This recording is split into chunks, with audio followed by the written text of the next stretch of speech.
Good morning. I'm outside today. Just went for a run and it's a beautiful morning. It's just a little after 7 a.m. The sun's just rising. Don't know if you can even see my face, but I just listened to the audiobook of Wim Hof, The Way of the Iceman, actually written by, I guess, a Wim Hof follower with Wim Hof's help a little bit. But at any rate, I was already familiar with him anyways, but it was nice to read. And one of the things that really stuck out for me is how he talked about our addiction to the temperature range between 68 and 71 degrees. And I think that just fits in so well with everything I've been saying about suffering and feeling the suffering and embracing the suffering. And one more reminder, suffering is a for sure sign that you're still alive. That's what Wes Watson says. I don't know where he got that, but I do remember a time when I was suffering a lot during the COVID pandemic time.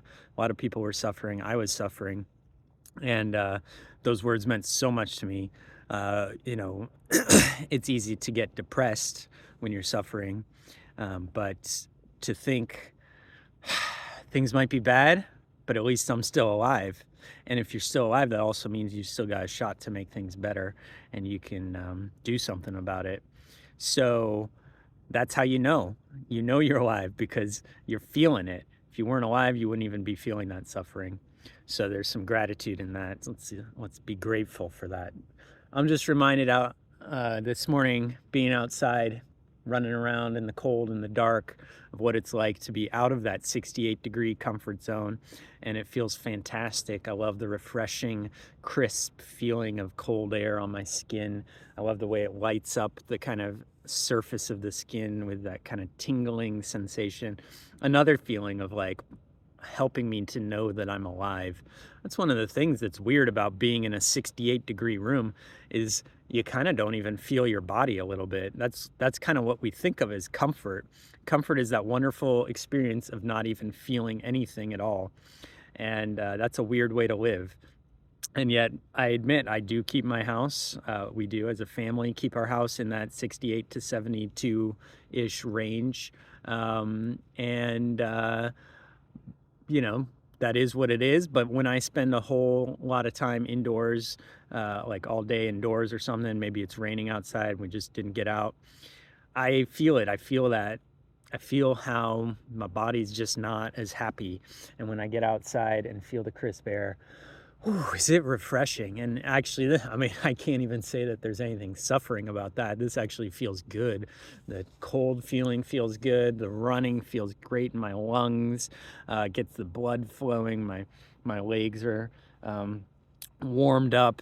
And I actually just started another audiobook, because I love them, of Born to Run, Christopher McDougall. I just started that this morning while I was out there doing my run, and so I might have some words of wisdom from that fun book as well. It's a little bit crazy. He's such a storyteller. I could tell that already. I didn't know that he was going to be a storyteller like that. But some fun imagery and stuff, and it just a little bit of inspiration while I was out there running. So hopefully this is my inspiration to you. Get outside, get outdoors, get out of that 68-degree bubble.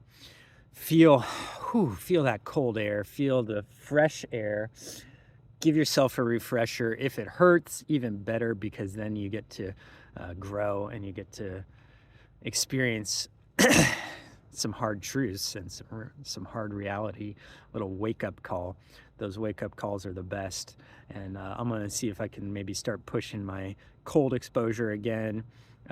Something I do like to do sometimes, haven't been doing it recently, the Wim Hof style cold exposure, ice baths, or just whatever I can get into. Out behind these trees, there is a river down there, but right now it's so overgrown, it would probably take me about 45 minutes just to climb through the brush to get to the river. So I'm hoping to cut a trail through there.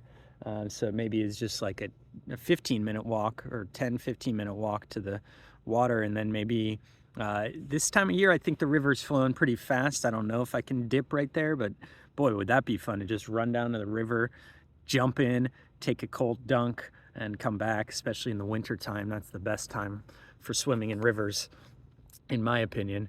I don't know what it is. I like feeling cold more when it's wintertime. That's kind of a weird thing, and when it's summer, I like feeling hot. I just realized that right now. I don't know. Is that something that other people experience? Do you experience that? Interesting. I'll have to think about that. And on that note, it's also one day after the solstice. So happy solstice to you. This is the darkness right here. You can even see the lights coming back with sunrise. Um, and that's the theme. The light's coming back now. So bring your light. Let's shine that light.